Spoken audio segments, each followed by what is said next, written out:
À l'hôpital, le milliardaire entendit un cri désespéré. « S'il vous plaît, sauvez mon frère. » Il se retourna et vit une fillette pauvre, à peine âgée de 7 ans, serrant contre elle son petit frère malade.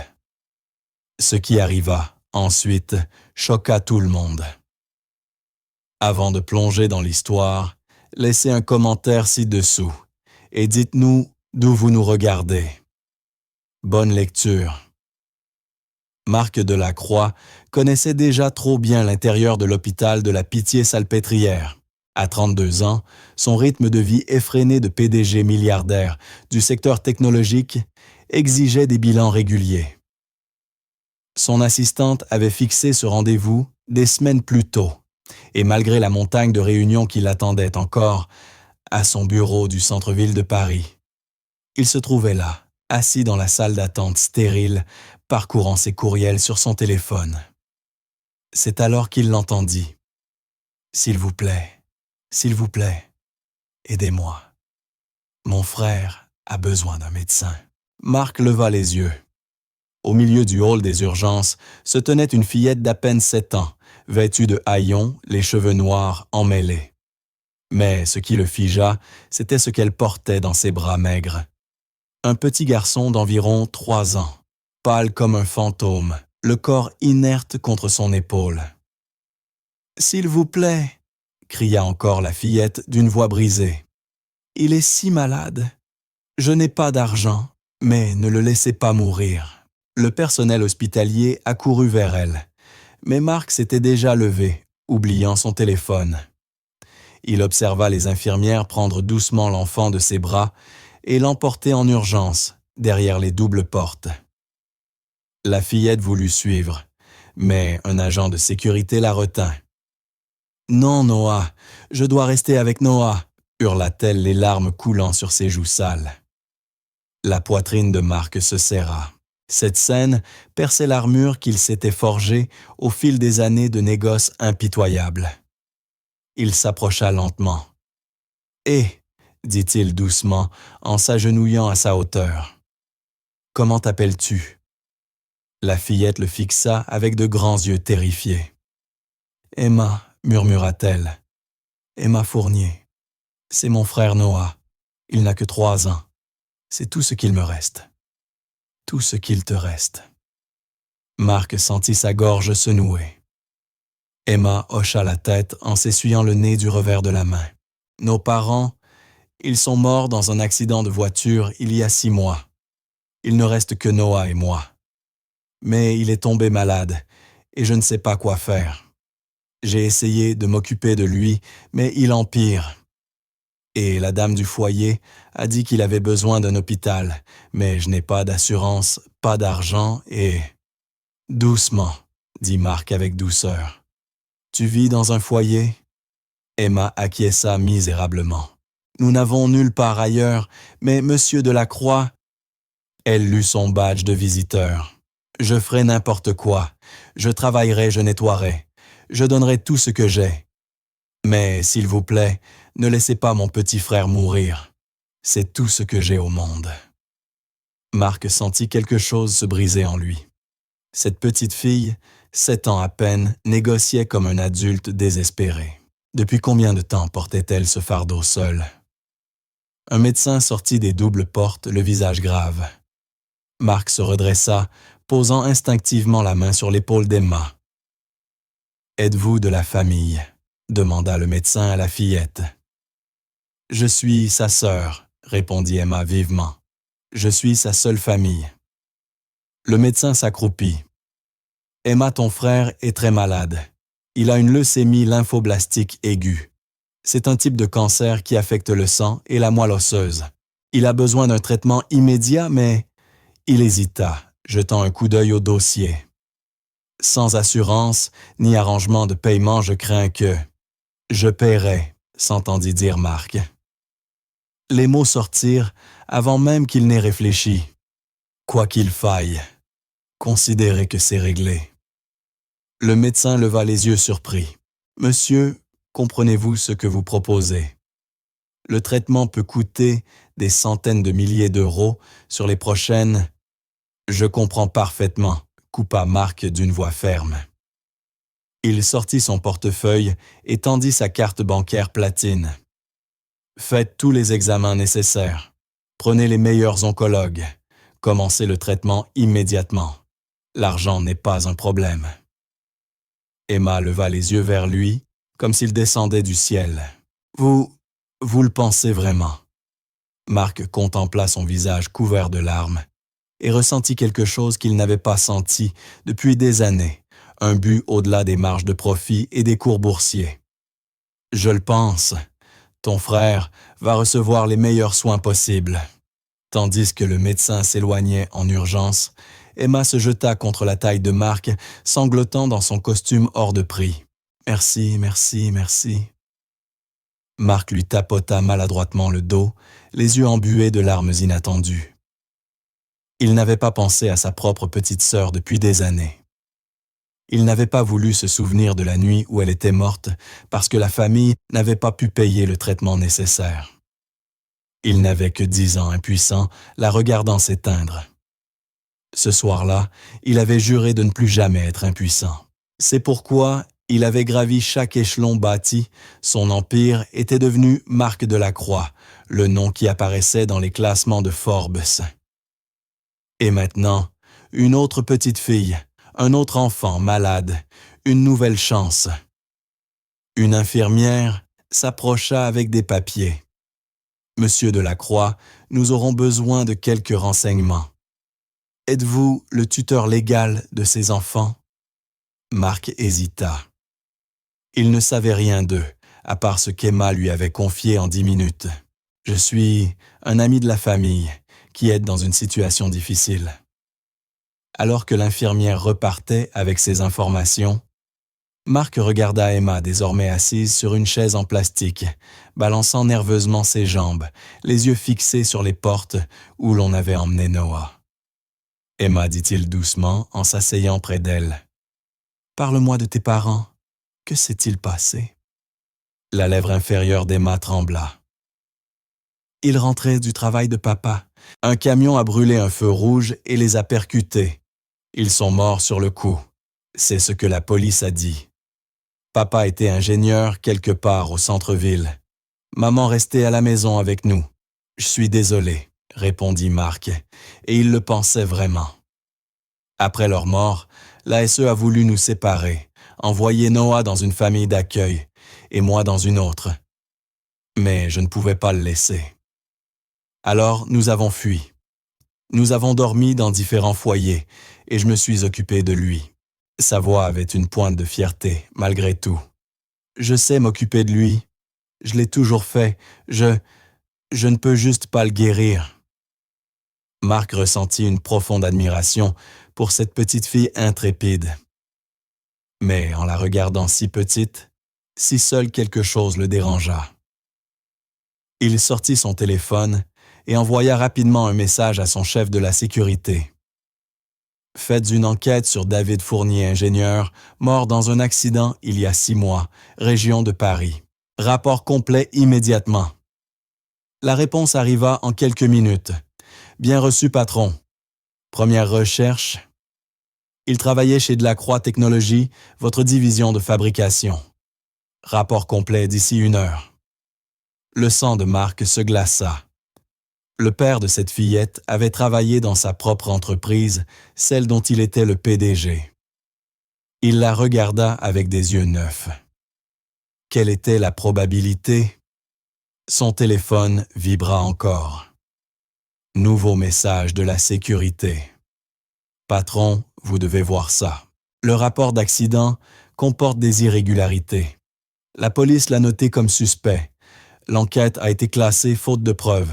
Ce n'était pas un simple accident. » Les mains de Marc se mirent à trembler. Sur quoi venait-il de tomber? Marc était assis dans son bureau d'angle, au 47e étage de la tour de la Croix, fixant le dossier posé devant lui.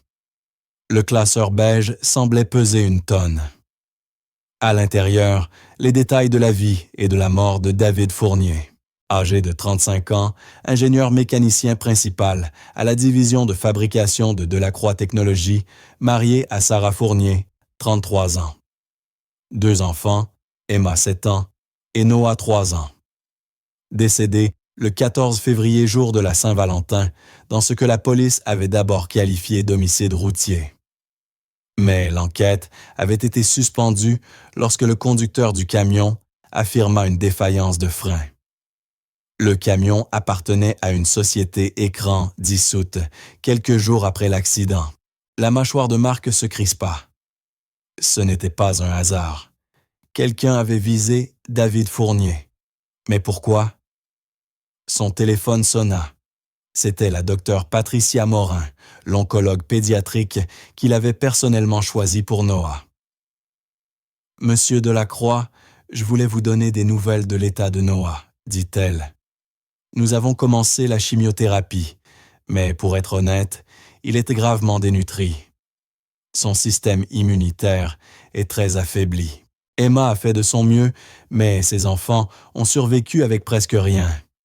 Nous luttons à la fois contre le cancer et contre les effets de la négligence. »« Va-t-il s'en sortir ?» demanda Marc, la voix presque éteinte. « Avec un traitement adapté et une bonne alimentation, je le crois. Mais, monsieur Delacroix, il y a autre chose. Emma refuse de quitter son chevet. Elle dort sur une chaise à côté de lui. Elle ne mange pas si on ne lui apporte pas de nourriture dans la chambre. Elle est terrifiée à l'idée qu'on l'emmène si elle ne veille pas. » Marc ferma les yeux. Cette petite fille avait été la seule protection de Noah pendant 6 mois. Bien sûr, elle ne pouvait pas lâcher prise.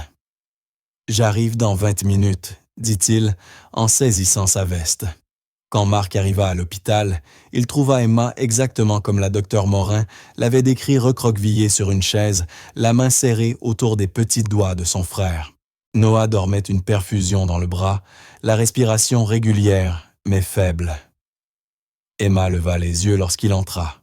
Ses yeux étaient rouges et gonflés. « Il va s'en sortir, » dit doucement Marc en tirant une autre chaise. « Les médecins sont les meilleurs du pays. »« C'est ce qu'ils ont dit pour maman et papa après l'accident, » murmura Emma. « Ils ont dit qu'ils iraient bien. Mais ils sont morts avant que je puisse leur dire au revoir. » Marc sentit son cœur se fendre un peu plus. « Emma, j'ai besoin de te demander quelque chose. Ton père t'a-t-il déjà parlé de son travail de problèmes à son boulot? » Le front d'Emma se plissa. Il était stressé les dernières 3 semaines. Il rentrait tard, parlait à maman à voix basse. Une nuit, je l'ai entendu dire que c'était trop dangereux et qu'on ne l'écoutait pas. Maman lui a dit de démissionner, mais papa a répondu qu'il ne pouvait pas. Pas tant qu'il n'aurait pas de preuves. Preuves de quoi? Je ne sais pas. Mais la veille de l'accident, papa m'a donné quelque chose. Il m'a fait promettre de le cacher et de ne le donner à personne, sauf si quelque chose lui arrivait à lui et maman. Sa voix baissa à un murmure. Quelque chose de mauvais est arrivé. Marc se pencha. Qu'est-ce qu'il t'a donné, Emma? Une clé USB. Il a dit qu'elle contenait des informations importantes. Je l'ai cachée dans mon sac à dos. Je l'ai gardée en sécurité tout ce temps même au foyer. Personne ne sait que je l'ai. Le pouls de Marc s'accéléra. Emma, cette clé USB pourrait être très importante. Elle pourrait m'aider à comprendre ce qui est arrivé à tes parents. Je peux la voir.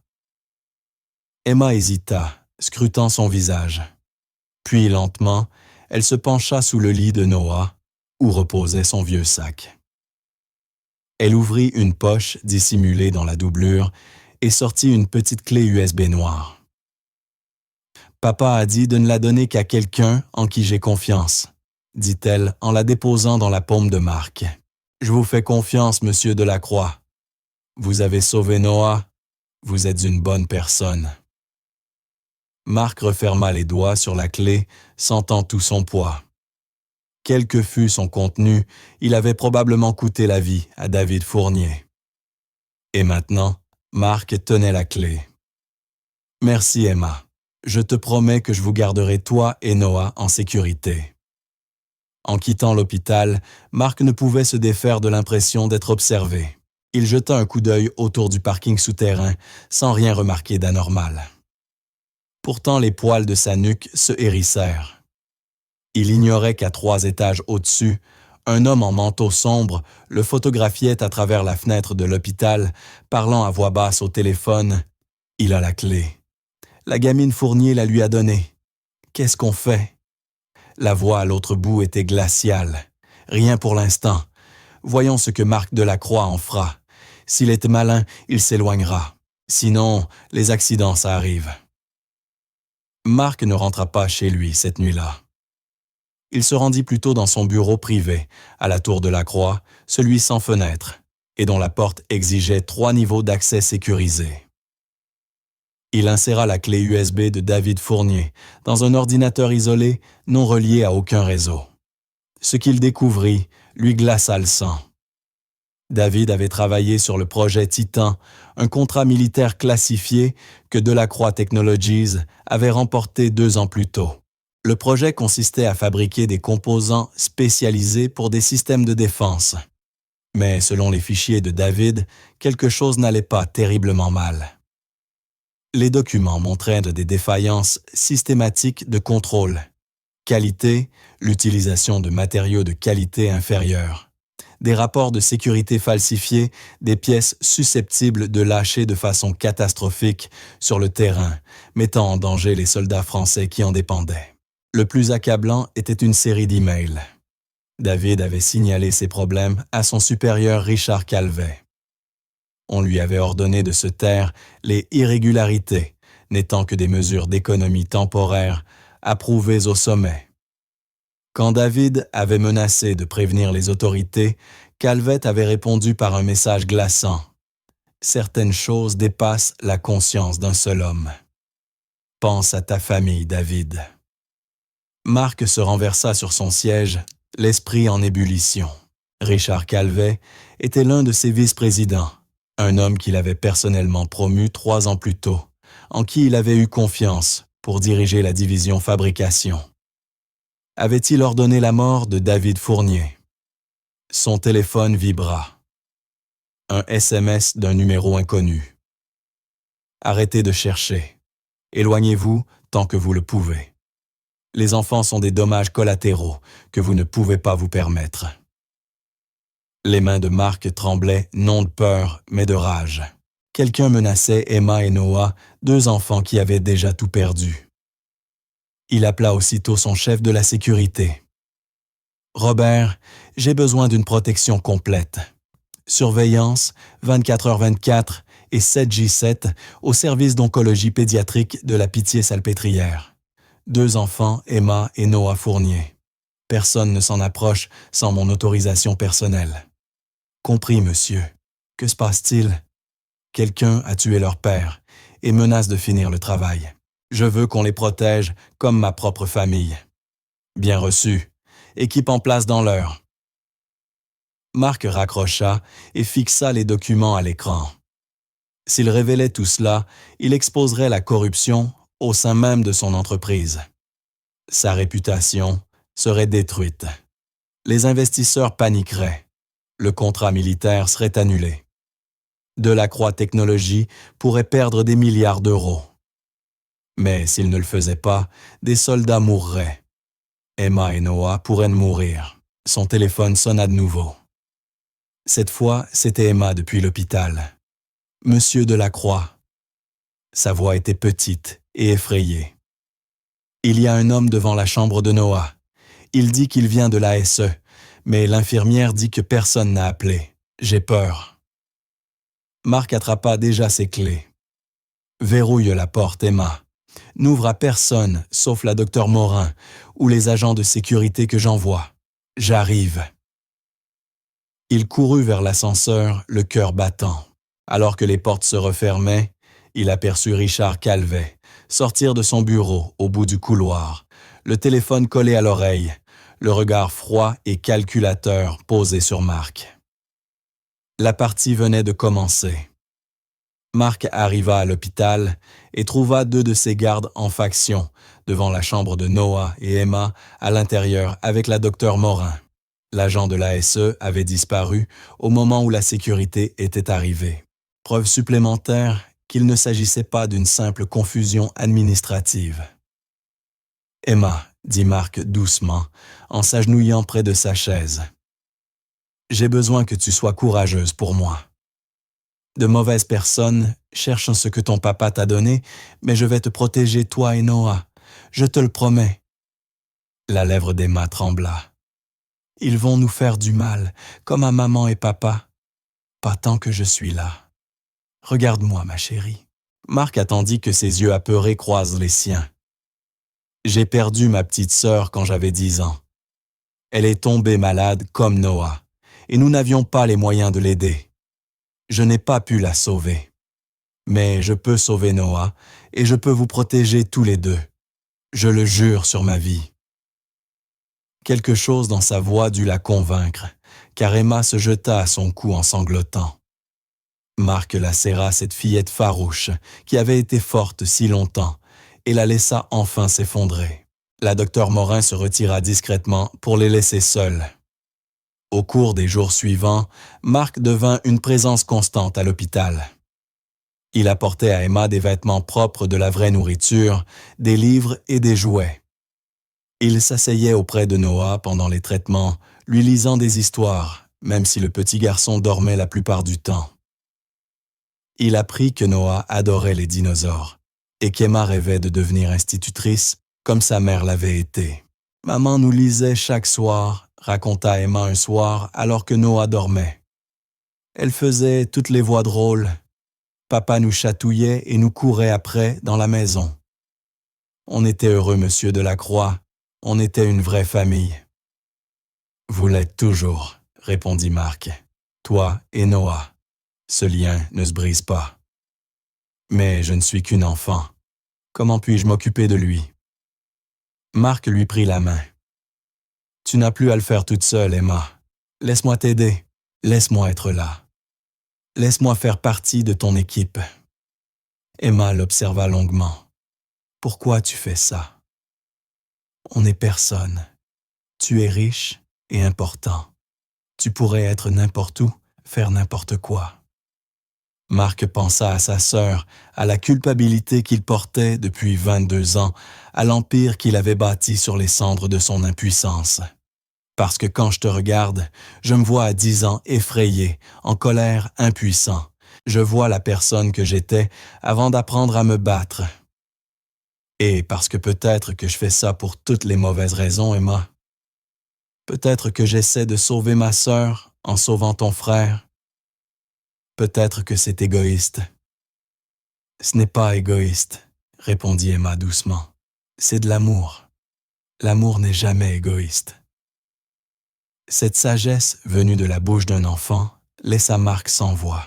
Cette nuit-là, alors qu'Emma s'endormait enfin, dans le fauteuil inclinable que Mark lui avait commandé, il sortit dans le couloir pour vérifier son téléphone. 23 appels manqués de Richard Calvet. 15 emails exigeant une réunion. Un texto de son directeur financier l'informant que Calvet posait des questions sur des dépenses non autorisées sur la carte de l'entreprise.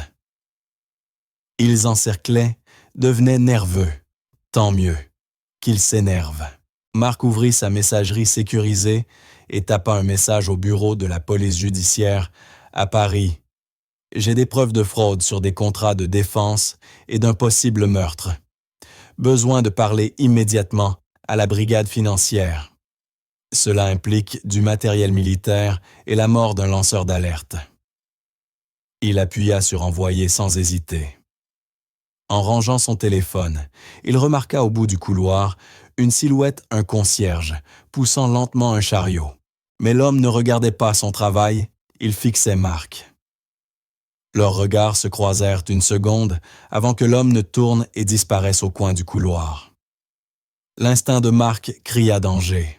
Le temps pressait. L'agent qui se présenta le lendemain matin au bureau de Mark n'était pas du tout ce à quoi il s'attendait. L'agent Linda Chen mesurait à peine 1,55 m, n'avait sans doute pas plus de 35 ans et possédait des yeux vifs et perçants qui n'avaient rien laissé passer. « Monsieur Delacroix », J'ai lu votre message. Ce sont des accusations graves contre votre propre société. Marc glissa une copie de la clé USB de David Fournier sur son bureau. Tout ce qu'il faut est là. Fraude au contrôle, qualité rapport falsifié, preuve que David Fournier a été assassiné pour avoir menacé de tout révéler. L'agent Chen inséra la clé dans son ordinateur portable. Son expression se fit plus sombre à mesure qu'elle lisait. « Comprenez-vous ce que vous me remettez ? Si cela devient public, la valeur de votre société va chuter. Vous perdrez des contrats de plusieurs milliards.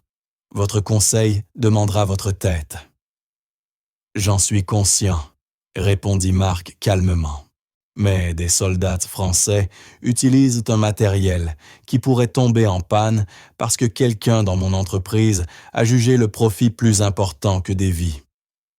C'est inacceptable. Qui d'autre est au courant? La fille de David Fournier m'a donné la clé. Elle a 7 ans. Elle l'a protégée pendant 6 mois. Son petit frère est actuellement hospitalisé et se bat contre le cancer. Hier, quelqu'un a essayé d'entrer à leur chevet. Les yeux de l'agent Chen s'élargirent. Ils ont menacé des enfants. J'ai mis une équipe de sécurité sur place. Mais, agent Chen, il faut agir vite. Celui qui a ordonné la mort de David sait que j'ai ces informations. Ils deviennent désespérés. Donnez-moi 48 heures. J'obtiendrai des mandats pour les communications et les comptes de Richard Calvet. Mais, monsieur Delacroix, vous devez rester normal. Allez travailler, assister aux réunions. Si Calvet soupçonne une enquête, il détruira les preuves. Marc acquiesça. Je peux faire ça. Mais faire comme si de rien n'était s'avéra plus difficile que prévu. Lors de la réunion exécutive de l'après-midi, Richard Calvet était assis en face de Marc, sourire affable mais regard glacial. « Marc, j'essaie de te joindre, » dit Calvet avec douceur. « Il y a des irrégularités dans le budget de la division fabrication dont je voulais parler. »« Des irrégularités ?» répondit Marc en neutralisant la voix. « Oui, il semble que quelqu'un ait consulté des dossiers employés archivés, notamment ceux de David Fournier. Une affaire tragique, sa mort. Mais je me demande pourquoi quelqu'un fouillerait des dossiers d'un employé décédé 6 mois après les faits. La salle se tut. Tous observaient de Marc. David Fournier travaillait sur le projet Titan, dit Marc précautionneusement. J'aime revoir personnellement tout le personnel lié au contrat majeur, surtout ceux décédés de façon inattendue. Le sourire de Calvet ne vacilla pas. Bien sûr, mais je m'interroge sur cet intérêt soudain. Et puis, pourquoi passez-vous tant de temps à l'hôpital de la Pitié-Salpêtrière? On raconte que vous y allez souvent. Très charitable. Calvet savait donc. Il savait que Marc fréquentait Emma et Noah, qu'il rendait visite au service pédiatrique, ce qui signifiait qu'on le filait. La menace était claire. Dégagez-vous, ou Emma et Noah deviendraient dans des dommages collatéraux. Marc se pencha en avant, la voix à peine un murmure. « Richard, soyons parfaitement clairs. Ces enfants sont sous ma protection. Si quelque chose, et je dis bien quelque chose, leur arrivait, je te détruirais personnellement. Je me fiche de l'argent, de la réputation ou des affaires. Je réduirai cette entreprise en cendres si un seul cheveu de leur tête est touché. » Est-ce qu'on s'est bien compris? Le masque de Calvet se fissura une seconde, laissant entrevoir quelque chose de là-dessous. Parfaitement. La réunion se termina dans un silence lourd. Marc appela aussitôt l'agent Chen. « Il faut accélérer le calendrier. Calvet sait que je protège les enfants. Il vient de les menacer devant tout le comité exécutif. Je vais aller aussi vite que possible, mais Marc, vous devez mettre ces enfants à l'abri. Si Calvet est aussi dangereux que vous le pensez. Je m'en occupe. Trouvez-moi ces mandats. » Le soir même, Marc était assis avec Emma et Noah dans la chambre d'hôpital. Noah était réveillé pour la première fois depuis des jours, le teint un peu meilleur souriant, même au T-Rex en peluche que Marc lui avait apporté. Monsieur Delacroix, dit doucement Emma, qu'est-ce qui va nous arriver quand Noah ira mieux, l'ASE reviendra nous prendre. Marc y pensait sans cesse. Et s'il y avait un moyen pour que vous restiez ensemble? Et si quelqu'un voulait s'occuper de vous deux? Les yeux d'Emma s'écarquillèrent. Tu veux dire comme une famille d'accueil? Je veux dire comme une adoption, Emma. Je sais que je ne suis qu'un étranger entré dans ta vie il y a une semaine. Je sais que je ne remplacerai jamais tes parents. Mais j'ai les moyens, la protection, et je me suis beaucoup attaché à vous deux. Si tu le permets, j'aimerais devenir ton tuteur légalement de façon permanente. Emma le fixa, les larmes coulant sur son visage. Vous voulez nous adopter? Vraiment, vraiment, si vous voulez bien de moi. Elle se jeta dans ses bras en sanglotant. Oui, oui, s'il vous plaît, je ne veux pas perdre Noah. Je ne veux pas être seul. Marc la serra fort, sentant quelque chose de fondamental se transformer dans sa poitrine. Il avait bâti un empire, amassé des milliards, conquis le monde des affaires, mais rien n'avait jamais semblé aussi important que cet instant. « Tu ne seras plus jamais seul, » murmura-t-il. « Je te le promets. » À 3 étages plus bas, dans une berline noire, garée devant l'hôpital, un homme baissa son appareil photo et appela Richard Calvet. « Monsieur, vous n'allez pas aimer ça. Delacroix vient de dire à la petite qu'il allait les adopter. Il ne recule pas. » La réponse de Calvet fut immédiate et glaciale. « Alors, on passe au plan B ce soir. Faites en sorte que ça ressemble à un accident. » À 2h47 du matin, l'alarme incendie de la Pitié-Salpêtrière retentit. Marc sursauta dans le fauteuil à côté du lit de Noah. Emma était déjà réveillée, terrifiée. « Qu'est-ce qui se passe? » cria-t-elle par-dessus le vacarme. L'instinct de sécurité de Marc prit le dessus. « Restez avec moi tous les deux. » Il souleva Noah dans ses bras, trop faible pour marcher, et saisit la main d'Emma. Mais quand il tenta d'ouvrir la porte, elle résista. Quelqu'un l'avait verrouillée de l'extérieur. Le sang de Marc se glaça. Ce n'était pas un exercice, c'était une attaque. De la fumée s'insinuait déjà sous la porte. De la vraie fumée. Un vrai feu. Marc sortit son téléphone et appela le 18, puis son équipe de sécurité. « Robert, on est coincé dans la chambre 447, porte verrouillée de l'extérieur. Il y a un incendie. Venez immédiatement. » Il se tourna vers Emma. « La fenêtre, aide-moi. » Ensemble, ils poussèrent le lit de Noah contre le mur et Marc monta dessus pour forcer la fenêtre. Ils étaient au 4e étage. Pas d'escalier de secours de ce côté, seulement une corniche de 20 cm courant le long de la façade. « Emma, j'ai besoin que tu sois plus courageuse que jamais, » dit Marc en essayant de garder une voix calme, malgré la fumée qui emplissait la chambre. « Nous allons sortir sur cette corniche et longer le bâtiment jusqu'à la prochaine fenêtre. Tu peux le faire. » Emma regarda la corniche étroite, le vide de 4 étages, puis son petit frère inconscient, puis Marc. « Je peux tout faire pour Noah. » Mon Dieu, cette fillette était incroyable.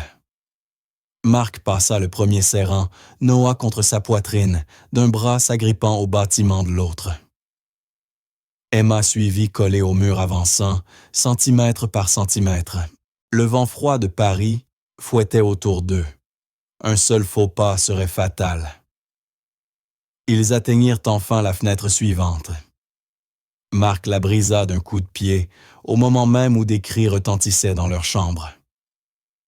Son équipe de sécurité venait d'arriver, mais trop tard. Robert traversa la vitre de l'intérieur, le visage blême. « Patron, ça va. Faites-nous entrer vite. » Ils s'engouffrèrent. Marc posa Noah à terre, vérifia sa respiration. Toujours vivant, Dieu merci.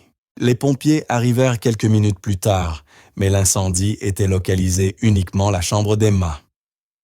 Et étrangement, le feu avait pris dans le couloir, juste devant leur porte, bloquant la seule sortie. La serrure électronique de la porte avait été trafiquée manuellement. C'était une tentative de meurtre. L'agent Chen arriva dans l'heure, le visage grave. « J'ai obtenu le mandat. Nous avons perquisitionné la maison de Calvet il y a 2 heures. Nous avons trouvé des preuves de virement vers la société écran propriétaire du camion qui a tué David Fournier. Des communications avec un tueur à gages connu. Marc, nous l'avons. Il est en garde à vue. » Marc sentit un immense soulagement l'envahir, mais il fut de courte durée. « Il y a plus, » continua Chen. « Calvet n'agissait pas seul. La fraude remonte plus haut. 3 membres du conseil d'administration étaient impliqués, dont votre directeur financier. Ils détournèrent des millions sur les contrats militaires depuis des années. Quand David Fournier l'a découvert, ils ont paniqué. Ils ont cru qu'en le tuant, tout disparaîtrait. Mais ensuite, vous êtes intervenu. L'incendie de cette nuit. Calvet a passé un appel depuis la prison. Nous l'avons tracé jusqu'à un téléphone jetable, enregistré au nom de Gregory Tate. Le cœur de Marc s'arrêta. Gregory Tate était son avocat personnel, un homme qu'il connaissait depuis 15 ans. « Greg, » murmura Marc, « Greg a fait ça. Il est en train d'être arrêté. Marc, vous devez comprendre, ce complot implique des dizaines de personnes. Ils ont escroqué l'État de façon systématique et couvert leurs traces pendant des années. Le meurtre de David Fournier n'était que le début. Il t'aurait tué aussi, si tu avais creusé davantage. » Marc regarda Emma blottie contre lui, épuisée et terrorisée, puis Noah toujours inconscient, toujours en train de lutter pour sa vie. Ils avaient failli mourir cette nuit-là, simplement parce qu'il avait voulu faire ce qui était juste. « Agent Chen, j'ai besoin d'une protection pour ces enfants, une vraie protection. Demain, je déposerai une demande d'adoption en urgence. » « Mais d'ici là, déjà prévu, » l'interrompit Chen. « J'ai organisé une mise sous protection fédérale. Ils seront transférés dans une maison sécurisée avec des agents en permanence. »« Non, » dit soudain Emma, d'une voix farouche malgré son épuisement. « Je ne pars pas, monsieur Delacroix. Il nous a sauvés. Il est de la famille maintenant. » L'agent Chen regarda Marc qui acquiesça. « Alors vous irez tous ensemble, au refuge sécurisé. Préparez un sac, Marc. Vous ne resterez pas à Paris tant que cette affaire ne sera pas réglée. » 2 heures plus tard, Marc était assis dans une maison sécurisée de la police judiciaire en banlieue parisienne. Emma dormait sur ses genoux et Noah, transporté par ambulance avec une équipe médicale complète, reposait dans un lit installé dans la chambre principale. Son téléphone vibra, alerte d'actualité. L'action de Delacroix Technologies s'effondrait. Le scandale éclatait. Les arrestations commençaient. Sa société implosait. Mais rien de tout cela n'avait d'importance. Il regarda le visage paisible d'Emma, la respiration régulière de Noah, et comprit quelque chose de profond. Pour la première fois depuis 22 ans, depuis la nuit où sa sœur était morte, Marc Delacroix avait de nouveau une famille, et il brûlerait le monde entier plutôt que de les laisser lui être arrachés. 3 semaines dans la maison sécurisée changèrent tout. Emma réapprit à rire. Chaque matin, elle courait vérifier Noah qui reprenait des forces de jour en jour. La chimiothérapie fonctionnait, rapportait la docteure Morin, par visioconférence sécurisée. Sa couleur revenait. Il mangeait. Il commençait même à parler de nouveau de sa petite voix d'enfant de 3 ans. « Macus », disait-il, incapable de prononcer correctement son nom. « Lys livre dinosaure ». Et Marc lisait encore et encore, en imitant des voix drôles qui faisaient éclater Emma de rire et applaudir Noah de ses petites mains. Mais derrière cette normalité fragile, Marc menait la bataille de sa vie. Son équipe juridique travaillait jour et nuit sur les papiers d'adoption, tout en gérant le chaos provoqué par le scandale. 17 personnes avaient été arrêtées, dont 3 membres du conseil d'administration, son directeur financier et Richard Calvet. L'armée avait suspendu tous les contrats en attendant les résultats de l'enquête. L'action de Delacroix Technologies avait perdu 60% de sa valeur en 3 semaines. Vous pourriez tout perdre, l'avertit son avocat lors d'une visioconférence. Les actionnaires réclament votre démission. Ils disent que vous étiez au courant de la fraude. Qu'ils parlent, répondit calmement Marc, en regardant Emma aider Noah à colorier un T-Rex. Je ne vais nulle part. L'audience d'adoption était prévue 2 semaines plus tard, mais un énorme obstacle surgit. Élise Hiver, directrice de l'aide sociale à l'enfance, était assise en face de Marc, dans la salle de conférence de la PJ, le visage sévère.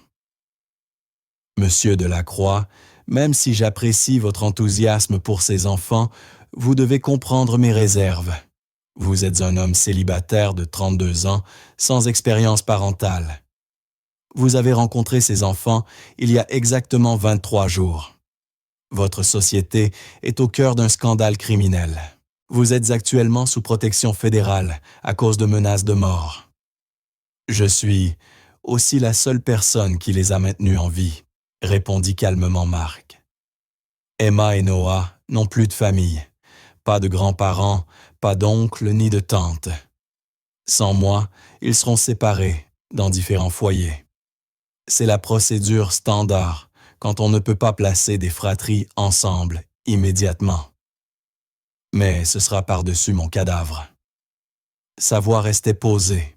Madame Hiver, je comprends vos inquiétudes, mais j'ai des ressources illimitées pour subvenir à leurs besoins. Mon casier est vierge. J'ai des références de dirigeants de philanthropes, de responsables politiques. Et surtout, j'ai quelque chose dont ces enfants ont désespérément besoin. Je les aime sincèrement. Élise le fixa longuement.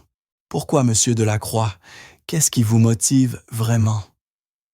Marc inspira profondément et dit quelque chose qu'il n'avait jamais confié en dehors de sa famille immédiate. Quand j'avais 10 ans, ma sœur Lily a été diagnostiquée d'une leucémie. Mes parents étaient ouvriers, mon père mécanicien, ma mère serveuse. Nous n'avions pas d'assurance. Nous n'avions pas les moyens du traitement. J'ai regardé ma sœur de 8 ans mourir lentement en 6 mois parce que nous étions pauvres. J'ai tenu sa main quand elle a rendu son dernier souffle et je me suis juré de ne plus jamais être impuissant. Sa voix se brisa. J'ai bâti Delacroix Technologies à partir de rien. Je suis devenu milliardaire à 28 ans. J'ai accompli tout ce que je m'étais promis. Mais ça n'a pas ramené Lily. Rien ne pouvait. Et puis, j'ai rencontré Noah, le même âge qu'avait Lily luttant contre la même maladie, et Emma 2 ans plus jeune que moi quand je l'ai perdue.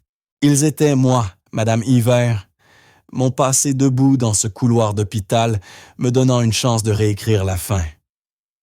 L'expression d'Élise s'adoucit.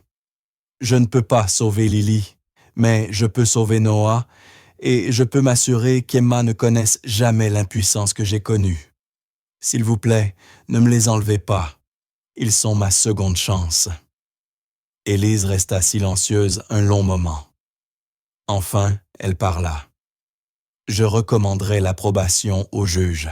Mais monsieur Delacroix, si jamais, et je veux dire jamais, vous mettez ces enfants en danger, je veillerai personnellement à ce que vous ne les revoyiez plus jamais. Est-ce que nous nous comprenons parfaitement?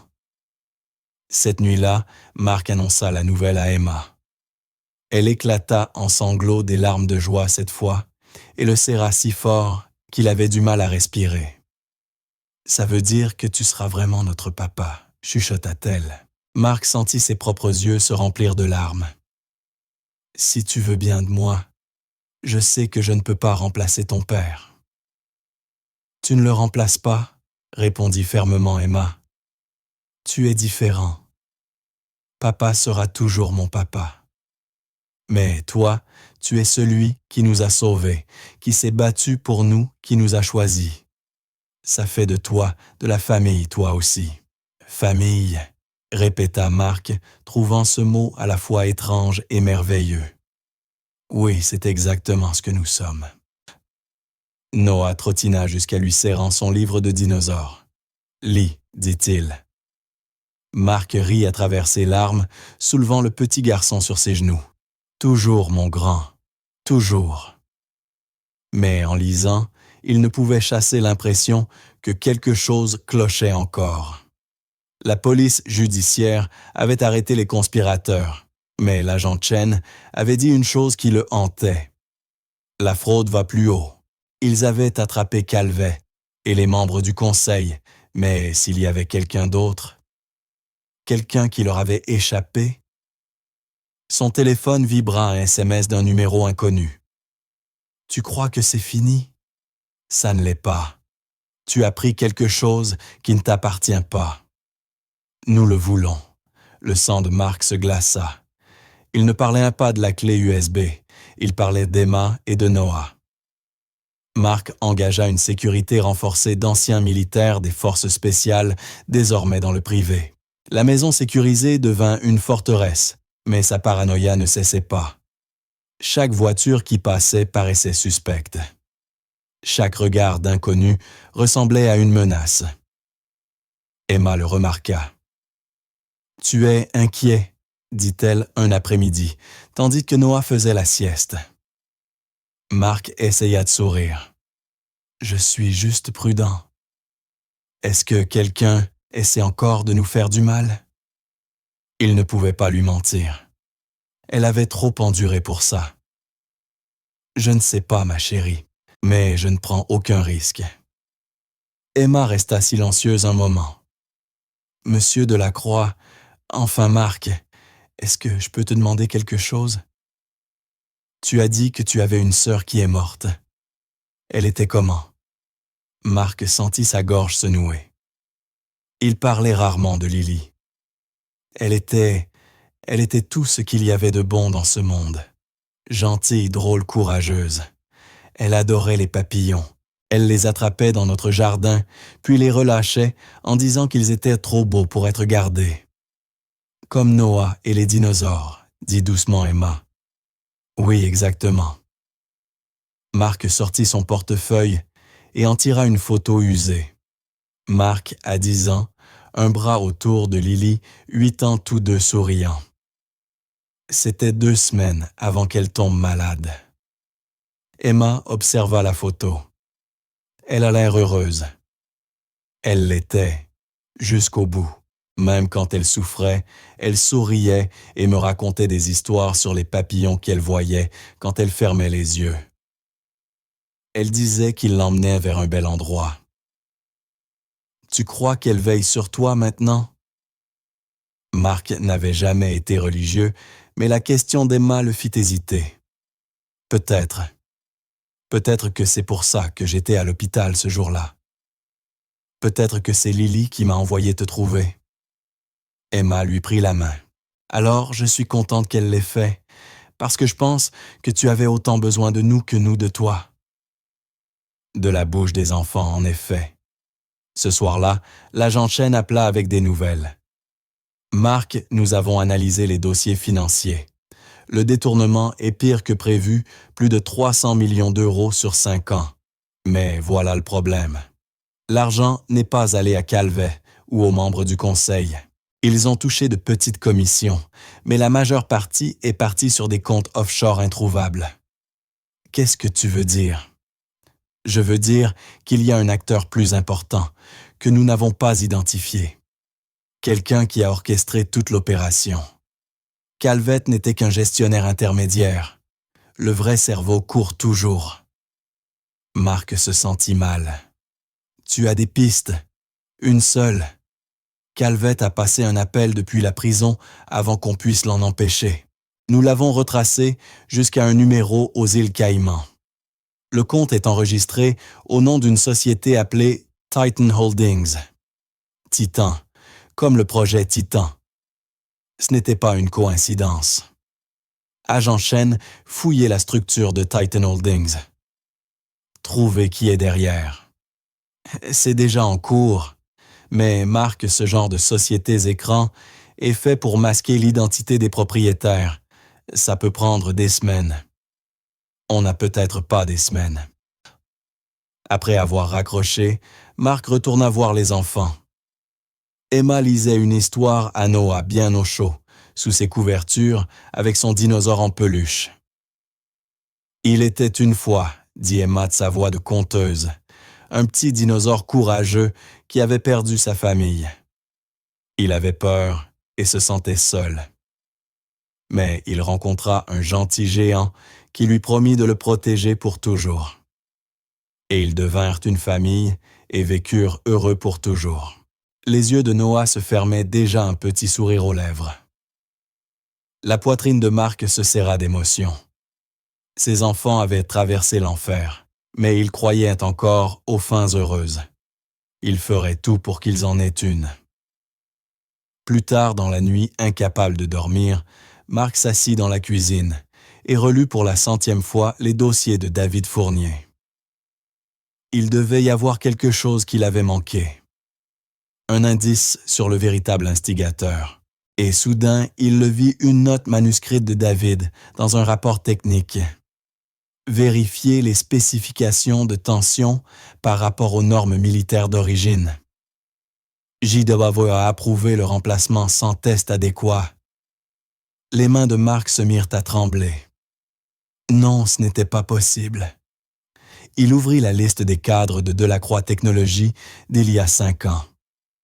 Là, sur la liste des cadres dirigeants, figurait en tant que directeur des opérations Jonathan Delacroix. Son oncle, le frère de son père, celui qui avait aidé Marc à bâtir Delacroix Technologies depuis une simple start-up jusqu'à un empire valant plusieurs milliards. L'homme qui avait été comme un second père après l'incendie de la maison 8 ans plus tôt, dans lequel ses parents étaient morts. Un incendie déclaré accidentel, mais qui avait toujours semblé suspect. L'esprit de Marc vacilla. Son oncle Jonathan avait pris sa retraite il y a 2 ans, était parti s'installer aux îles Caïmans, disant vouloir profiter de ses vieux jours. Marc avait même plaisanté à propos de lui rendre visite. Mais, et si Jonathan n'avait jamais pris sa retraite? Et s'il avait tout orchestré depuis l'ombre? La fraude, les dissimulations, le meurtre de David Fournier et même la tentative d'assassinat contre Marc. Et si son propre oncle avait tué ses parents pour prendre le contrôle de l'entreprise? Le téléphone de Marc vibra. Un nouveau message du numéro inconnu. Demande-toi, Marc, comment cet incendie chez tes parents a vraiment commencé. Comme par hasard, tu as tout hérité à 24 ans. Comme par hasard, ton oncle était là pour te guider. Marc sentit la bile lui monter à la gorge. Son empire entier reposait sur les tombes de ses parents. Et son oncle avait tout manigancé. À 3 heures du matin, l'appel que tout parent redoute. Monsieur Delacroix, ici le docteur Moreau. La fièvre de Noah est montée à 45. Son système immunitaire s'effondre. Il faut l'hospitaliser immédiatement. Marc fut debout en une seconde, réveillant Emma doucement. « Ma chérie Noah doit aller à l'hôpital. Habille-toi vite. » Le visage d'Emma devint livide. « Est-ce qu'il va mourir ?»« Non, » dit Marc fermement, malgré la terreur qui lui labourait les entrailles. « Il ne va pas mourir. Je ne le laisserai pas. » L'ambulance arriva en quelques minutes sous escorte du DGSI. Dans le véhicule, Emma serrait la main de Marc, tandis que les ambulanciers s'acharnaient sur Noah inconscient et peinant à respirer. Ses poumons se remplissent de liquide, expliqua l'un d'eux. Probable pneumonie. Son système immunitaire ne peut pas lutter. À l'hôpital, un établissement différent sécurisé à l'avance par le DGSI, le docteur Moreau, les attendait. Nous devons l'intuber, le mettre sous respirateur. Son corps ne peut pas affronter à la fois l'infection et la chimiothérapie. Faites tout ce qu'il faut, répondit Marc. Noah fut emmené en réanimation. Emma éclata en sanglots, et Marc la serra contre lui, ses propres larmes coulant librement. Je ne peux pas le perdre, sanglotait Emma. Je ne peux pas perdre Noah aussi. C'est tout ce qu'il me reste de papa et maman. Tu m'as, murmura Marc. Et Noah est un battant tout comme sa grande sœur. Les heures passèrent. Emma s'endormit contre l'épaule de Marc dans la salle d'attente. L'agent Chen arriva avec du café et des mises à jour sur l'enquête, mais Marc n'écoutait qu'à moitié. Toute sa pensée était fixée sur ce petit garçon qui se battait pour sa vie au bout du couloir comme Lily autrefois, et qui avait perdu. Finalement, le docteur Moreau réapparut épuisé, mais avec un léger sourire. « Il est stable. Les antibiotiques agissent, il respire mieux. Mais Marc, il faut suspendre la chimiothérapie pour l'instant. Son corps ne peut pas combattre 2 batailles à la fois. Cela laissera le cancer progresser. C'est un risque, mais s'il meurt d'infection, la suite n'aura plus d'importance. Nous n'avons pas le choix. » Marc acquiesça d'un air absent. « Je peux le voir. » Dans l'unité de soins intensifs. Noah paraissait minuscule sur le lit, relié à des tubes et des fils, mais sa couleur s'était améliorée. Sa poitrine se soulevait régulièrement. Marc lui prit sa petite main. « Hé, mon grand, tu nous as fait une belle frayeur. Mais tu vas t'en sortir, tu m'entends? Tu vas gagner ce combat parce que tu es fort. Tu es un fournier et les fourniers n'abandonnent jamais.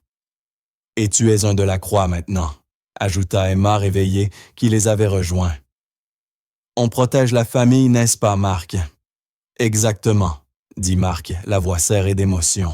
« On protège la famille. » Cet après-midi-là, tandis qu'Emma somnolait sur une chaise à côté du lit de Noah, Marc sortit dans le couloir pour répondre à un appel de son avocat.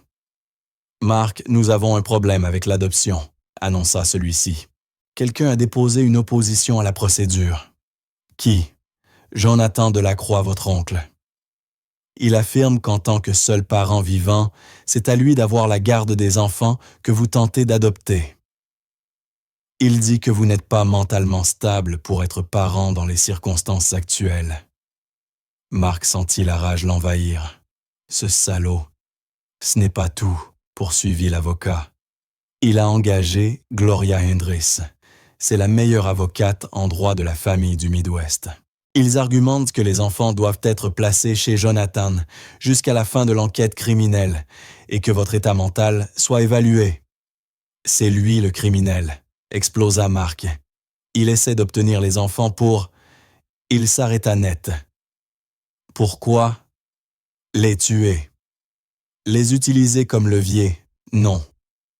Jonathan voulait autre chose, quelque chose que Marc possédait et qui le menaçait la clé USB. Les preuves. Jonathan pensait que Marc l'avait confié aux enfants ou qu'il détenait un secret pouvant l'incriminer. « Organisez une audience d'urgence, » dit Marc d'une voix glaciale. « Je vais l'enterrer. » Mais avant, il lui fallait des preuves. Solides, irréfutables, démontrant que son oncle était derrière tout. Et Marc savait exactement où les trouver. Il prit une décision qui le terrifiait. Il devait retourner à Paris, dans la tour de la Croix, dans l'ancien bureau de son oncle, resté fermé intact depuis sa retraite. « C'est de la folie, » dit l'agent Chen. « Si ton oncle est aussi dangereux que tu le penses, c'est précisément pour ça que je dois le faire. » Il gardait des archives. Jonathan est méticuleux. Il a forcément tout documenté. Conserver des dossiers de sécurité au cas où quelqu'un tenterait de le trahir. Je sais où il les aurait cachés. Laissez mon équipe s'en charger. Non, ils ne sauront pas quoi chercher. Moi si. Contre l'avis de tous, Marc retourna à Paris sous escorte complète du DGSI. Emma et Noah restèrent à Milwaukee lourdement protégés. Avant son départ, Emma l'avait serré très fort. « Fais attention, » lui avait-elle soufflé. « On a besoin que tu reviennes. »« Je reviendrai, je te le promets. » La tour de la Croix semblait hantée. La plupart des employés avaient été licenciés au fil de l'enquête. Le bâtiment était presque vide. Les pas de Marc résonnèrent dans le hall de marbre alors qu'il montait vers l'étage des dirigeants. Le bureau de Jonathan était exactement comme dans son souvenir élégant, sophistiqué, avec des meubles anciens et des œuvres d'art coûteuses. Son oncle avait toujours apprécié les belles choses.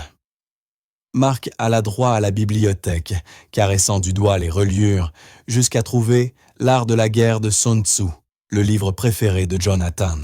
Il le citait sans cesse lorsque Mark était enfant, lui apprenant la stratégie, la patience, la manipulation. Mark tira le livre et un déclic se fit entendre. La bibliothèque pivota, révélant un coffre secret. La combinaison était la date d'anniversaire de Lily. Les mains tremblantes, Mark tapa les chiffres, évidemment. Jonathan utiliserait la date de Lily, une sentimentalité perverse. Le coffre s'ouvrit. À l'intérieur des dossiers, des dizaines de dossiers. Relevés de comptes offshore, correspondance avec Richard Calvet, plan de la fraude du projet Titan, paiement au tueur à gages qui avait assassiné David Fournier. Et un dossier inattendu, Assurance Famille de la Croix. Mark l'ouvrit et son monde explosa. Des photos de la maison de ses parents la nuit de l'incendie. Mais ce n'étaient pas des clichés officiels des pompiers. Ceux-ci avaient été pris avant l'incendie, montrant un dispositif à minuterie fixé sur la conduite de gaz. Une note manuscrite de Jonathan. Certains sacrifices sont nécessaires pour le plus grand bien. Mon frère, trop faible, n'aurait jamais approuvé les plans d'expansion. Mark plus malléable peut être façonné en successeur digne. La vue de Mark se brouilla sous les larmes et la rage. Son oncle avait assassiné ses parents, calculé froidement pour voler l'entreprise et faire de Mark sa marionnette. Mais ce n'était pas tout. Un dossier médical de Lily montrait que son traitement contre la leucémie avait été préapprouvé par leur assurance. Ils auraient pu le payer. Le traitement était couvert. Mais Jonathan avait intercepté la lettre d'approbation, l'avait cachée, avait laissé Lily mourir, sa propre nièce. Pour apprendre à Mark la leçon de l'impuissance, pour créer le traumatisme qui le pousserait à bâtir un empire. Les mains de Mark tremblaient tellement qu'il peinait à tenir les papiers. Toute sa vie, la mort de sa sœur. Le meurtre de ses parents, l'empire qu'il avait bâti, avait été orchestré par son oncle. Il n'avait été qu'une marionnette. « Bonjour, Mark. » Mark se retourna d'un bond. Jonathan Delacroix se tenait dans l'embrasure de la porte, exactement comme dans ses souvenirs, distingués cheveux argentés, costume coûteux. Il souriait chaleureusement, comme s'il se retrouvait pour déjeuner. « Je me demandais quand tu finirais par comprendre, » dit-il calmement. « Tu as mis plus de temps que je ne pensais. Tu as toujours été brillant en affaires, mais lent dans les affaires personnelles. »« Tu les as tués, » murmura Mark. « Tu as tué maman et papa. Tu as laissé Lily mourir. Pourquoi? Parce qu'ils étaient faibles. Ton père voulait garder Delacroix Technologies, petite éthique gérable. Il n'avait pas compris que pour réussir vraiment, il faut être prêt à sacrifier n'importe quoi tout. Jonathan avança dans la pièce. « Je t'ai donné cette leçon, Mark. Et regarde ce que tu es devenu, le plus jeune milliardaire autodidacte de France. Je t'ai fait. Tu m'as détruit. Je t'ai forgé comme l'acier dans le feu. Chaque traumatisme, chaque perte, t'a façonné en quelqu'un capable de grandeur. » Mark se sentit nauséeux. Les enfants de David Fournier, tu as essayé de les tuer. Dommages collatéraux. Quand Fournier a découvert la fraude, il est devenu un problème. Sa mort était nécessaire. Les enfants n'étaient que des fils lâches à couper. Le visage de Jonathan se durcit. Mais tu t'en es mêlé. Tu t'es attaché. Tu es devenu faible comme ton père. Alors, j'ai tenté de les enlever de l'équation. « Ils me rendent faible, » cracha Mark. « Non, humain. »« Exactement, voilà le problème. » Jonathan sortit un pistolet de sa veste. « J'espérais que tu partirais, que tu laisses les enfants aller en foyer, que je gère l'enquête discrètement. Mais tu m'as forcé la main. Les dossiers que tu tiens sont les seules preuves qui m'incriminent. » Une fois détruit et toi mort, je dirais que tu étais le cerveau. Écrasé par la culpabilité, tu t'es suicidé. Très tragique. Et je consolerai ces pauvres orphelins, les adopterai moi-même et utiliserai leur gratitude pour redorer l'image de l'entreprise. Marc recula lentement. Tu es fou. Je suis pragmatique. J'ai trop travaillé pour laisser une once de sentiment détruire tout. Ton problème, Marc, a toujours été que tu ressens trop. La mort de Lily aurait dû t'apprendre que les émotions sont une faiblesse. Mais au lieu de ça, tu as laissé 2 autres enfants t'adoucir. La porte du bureau explosa soudain. Des agents du DGSI envahirent la pièce armes pointées. Lâchez l'arme, Jonathan Delacroix. Vous êtes en état d'arrestation. L'expression de Jonathan changea à peine. Il regarda Marc presque avec tristesse. Tu devais être mon héritage, mon chef-d'œuvre. Au lieu de ça, tu n'es qu'une autre déception. Il leva son arme, contre lui-même. Non, hurla Marc se jetant en avant, mais l'agent Chen le saisit au vol. Le coup de feu résonna dans l'immeuble vide. Jonathan Delacroix s'effondra mort, avant même de toucher le sol. Marc tomba à genoux, fixant le corps de son oncle, ressentant tout, et rien à la fois soulagement, horreur, chagrin, rage. L'agent Chen s'agenouilla près de lui. « Marc, nous avons tout. Il a tout avoué. C'était enregistré. Vous êtes en sécurité maintenant. Les enfants aussi. » Mais Marc ne pouvait ni parler ni bouger. 22 ans de sa vie venaient d'être un mensonge. Chaque succès, chaque accomplissement avait été bâti sur les tombes de sa famille. Son téléphone sonna. Le nom d'Emma apparut à l'écran. D'une main tremblante, Marc décrocha. « Marc, ça va? Ta voix est bizarre. » Il ferma les yeux et soudain la clarté le frappa comme la foudre. Oui, son passé était un tissu de manipulation.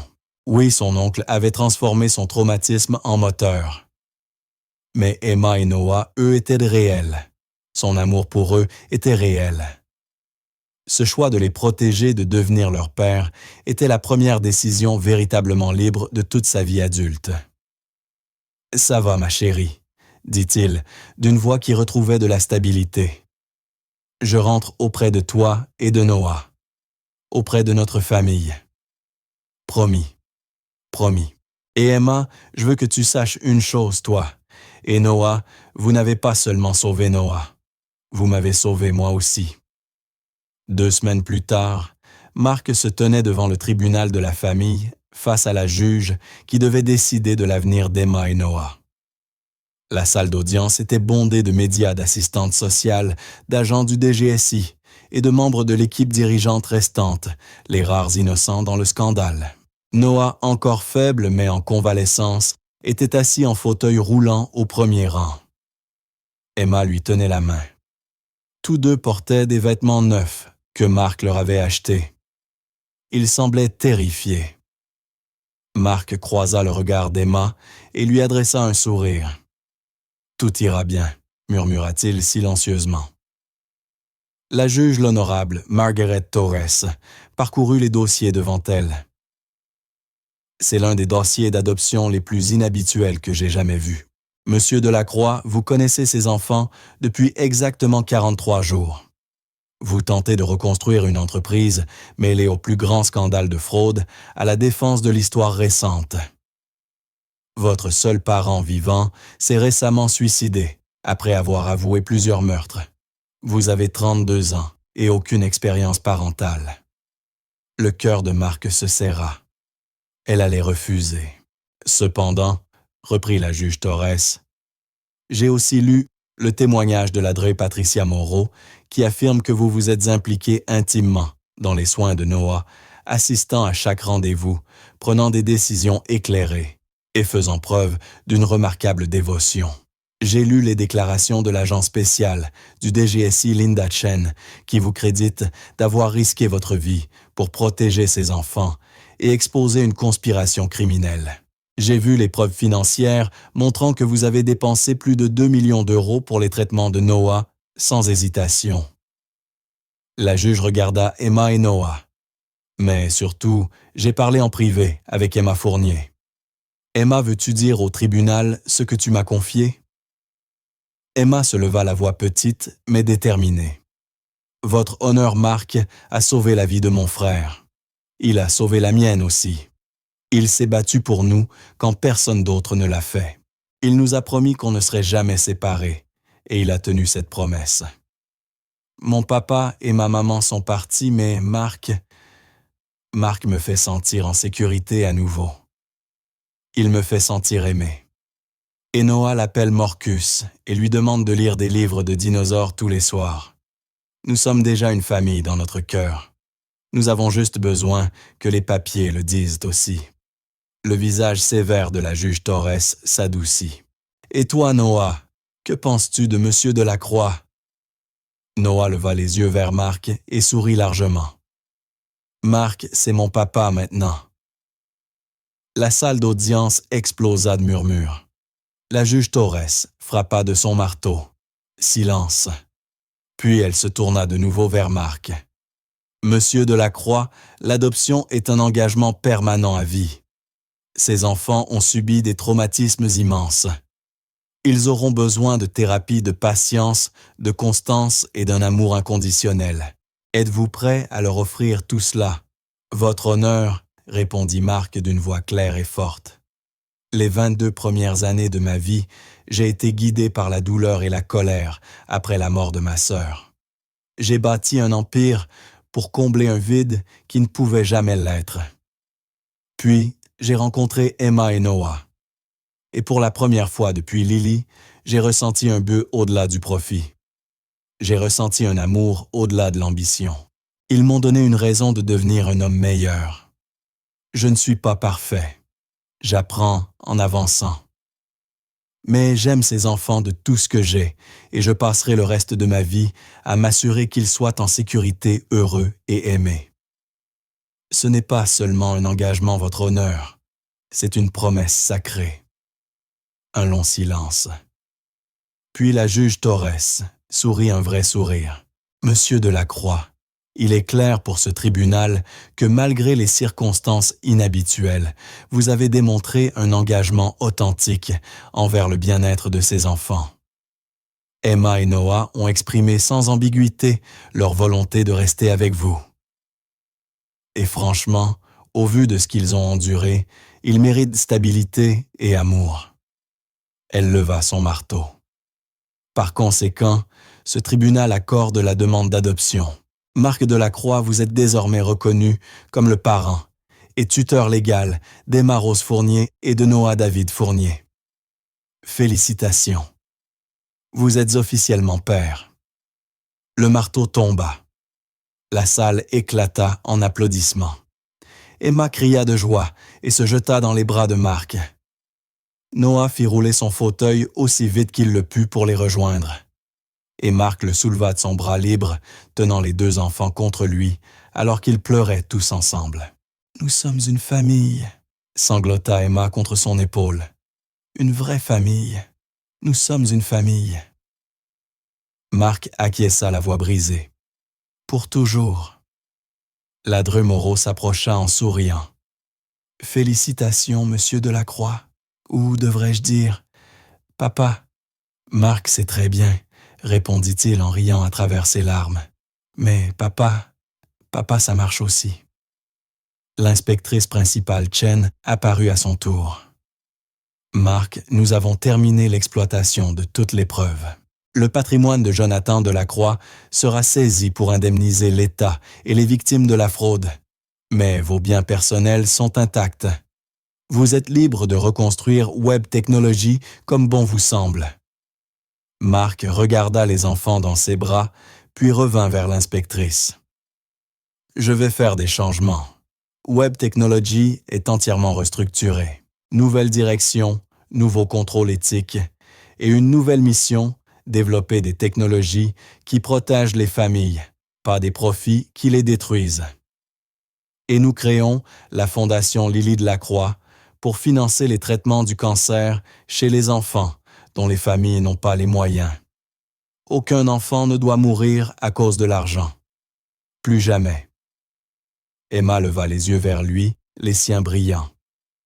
Tu la nommes d'après ta sœur. D'après mes 2 sœurs, répondit Mark en l'embrassant sur le front. Lily m'a appris la perte. Toi et Noah m'avez appris l'amour. Voilà un héritage qui mérite d'être construit. En quittant le tribunal, les journalistes criaient des questions. Les photographes prenaient des clichés. Mark serra ses enfants contre lui et comprit quelque chose de profond. Il avait passé 22 ans à construire un empire pour combler le vide laissé par la mort de sa sœur. Il s'était trompé. Les empires ne comblent pas les vides. L'argent ne guérit pas les traumatismes. Le succès ne ressuscite pas les morts. Seul l'amour le peut, seule la famille. Emma serra sa main. Mark, on peut rentrer maintenant. Rentrer. Il avait acheté une maison dans la banlieue parisienne, assez grande pour que les enfants puissent mieux courir, avec un jardin, pour que Noah puisse jouer lorsqu'il irait mieux. Une maison, pas seulement un penthouse stérile. Oui, ma chérie, rentrons à la maison. Mais alors qu'ils marchèrent vers la voiture, Mark remarqua une silhouette, de l'autre côté de la rue, partiellement cachée derrière un pilier. Une femme les observait intensément. Quand les yeux de Mark croisèrent les siens, elle se détourna et disparut dans la foule. Quelque chose chez elle lui semblait familier. Avant qu'il puisse y réfléchir, Noah tira sur sa manche. « Papa, tu avais promis une glace après le tribunal. » « Papa. » Le mot lui semblait encore étrange et merveilleux. « Oui, j'ai promis, ça n'est-ce pas ?» Mark rit, repoussant son malaise. « Quelle saveur tu veux, mon grand ?» « Saveur dinosaure. Je ne crois pas que ce soit une vraie saveur. »« Ça l'est si tu as de l'imagination, » gloussa Emma. « Il veut dire chocolat avec des bonbons dinosaures. » Alors qu'ils roulèrent vers la boutique de glace, Mark jeta un coup d'œil dans le rétroviseur. Cette femme les suivait dans une berline noire. Son instinct de sécurité se mit aussitôt en marche. Il prit un virage brusque, puis un autre. La berline suivit. « Emma, j'ai besoin que tu fasses quelque chose pour moi, » dit Mark calmement pour ne pas effrayer les enfants. « Mets ta ceinture très serrée, celle de Noah aussi. On va jouer à un jeu qui s'appelle « Conduite rapide ». Emma sage, bien au-delà de son âge, comprit aussitôt. Elle serra les sangles du siège de Noah sans poser de questions. Mark appela son équipe de sécurité. « On me suit. Berline noire, numéro d'immatriculation. » Il le récita. « Rejoignez-moi au point de rendez-vous sécurisé. » Mais avant que son équipe ne réponde, la berline noire accéléra et se plaça à hauteur de la voiture de Mark. La vitre du passager se baissa et Mark vit clairement le visage de la femme pour la première fois. Son cœur s'arrêta. C'était impossible. Elle était morte. Morte depuis 22 ans. Mais là, sur le siège passager de la berline noire, c'était sa sœur Lily. Mark freina brusquement. La berline s'arrêta à côté. Ses mains tremblaient sur le volant, car la femme qui en sortit ressemblait exactement à sa sœur Lily, 22 ans plus âgée, mais indubitablement elle. « Restez dans la voiture », murmura Mark à Emma la voix tremblante. « Verrouillez les portes. » Il descendit les jambes à peine capable de le porter. La femme s'approcha lentement des larmes coulant sur son visage. « Mark », dit-elle, sa voix exactement comme dans son souvenir. « Je sais que c'est impossible, mais c'est moi. C'est vraiment moi. »« Tu es morte, » balbutia Mark. « Je t'ai vu mourir. J'ai assisté à ton enterrement. »« Tu as vu mourir quelqu'un d'autre, » l'interrompit doucement Lily. « Jonathan a interverti les dossiers médicaux. Il m'a sorti de l'hôpital, a dit à tout le monde que j'étais morte et m'a gardée en vie dans une clinique privée au Canada. J'avais 8 ans. Il m'a dit que toi, maman et papa m'aviez abandonné parce que vous ne pouviez pas payer le traitement. Marc sentit le monde basculer. C'est insensé. Pourquoi ferait-il ça? J'étais son levier, sa police d'assurance. Il m'a élevé dans l'isolement formé pour être son enquêtrice. Il y a 6 mois, il m'a envoyé surveiller David Fournier. Quand j'ai vu Emma et Noah avec leurs parents, quelque chose s'est brisé en moi. Je me suis souvenu de cet amour de toi. Elle essuya ses larmes. J'ai commencé à fouiller et trouver des preuves de tous les meurtres, la fraude que nos parents ne m'avaient jamais abandonnée. Alors j'ai fui. J'ai essayé d'avertir David Fournier, mais trop tard. Depuis, je vous surveille toi et les enfants, vous protégeant dans l'ombre. Marc franchit la distance et serra sa sœur dans ses bras. Mon Dieu, Lily, tu es en vie. Et moi aussi. Elle sanglotait contre lui.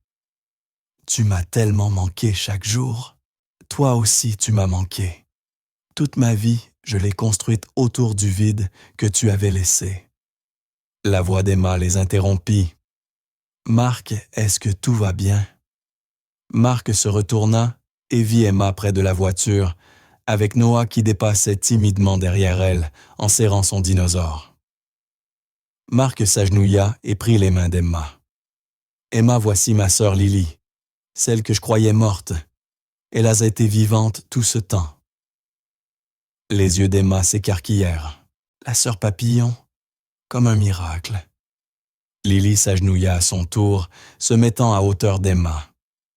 Je suis vraiment en vie.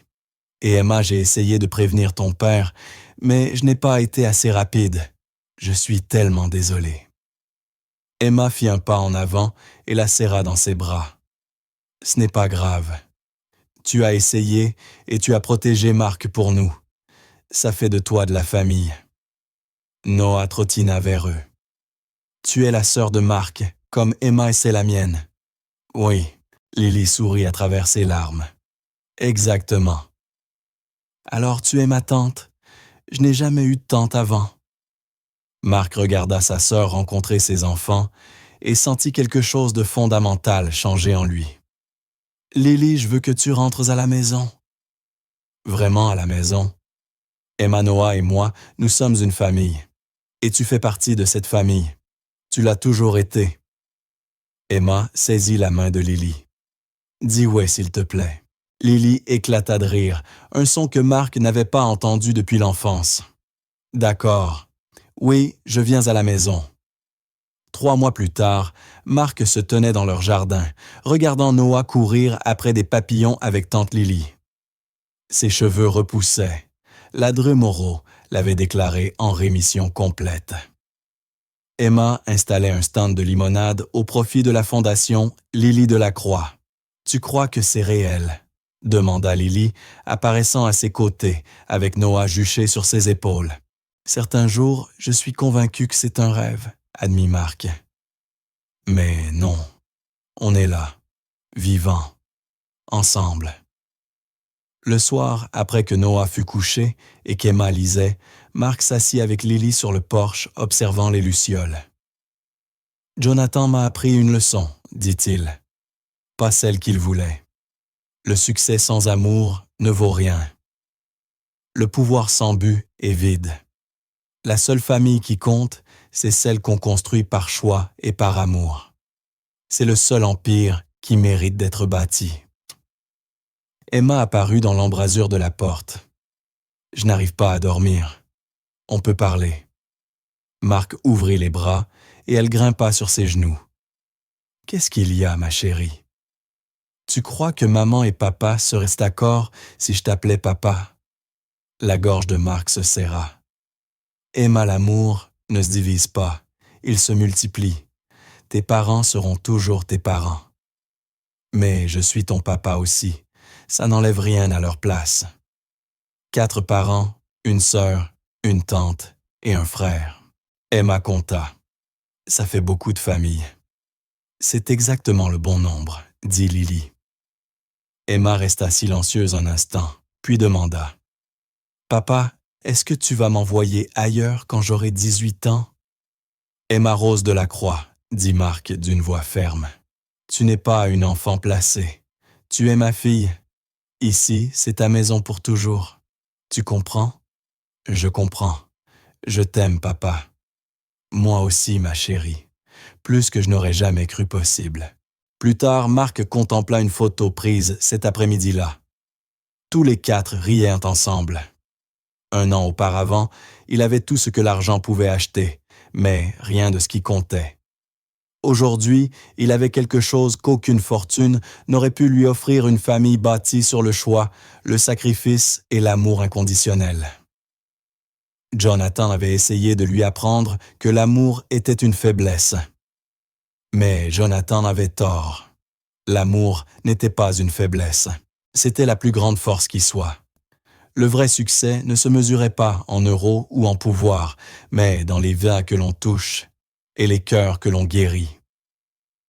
Marc de la Croix avait sauvé la vie d'Emma et de Noah. Mais en vérité, c'est eux qui l'avaient les sauvés en premier. Et alors qu'il écoutait fenêtres ouvertes, la respiration tranquille de ses enfants endormis, Marc comprit enfin ce que signifiait être véritablement riche. Pas en argent, pas en pouvoir, mais en amour. Et cela valait plus que tous les empires du monde.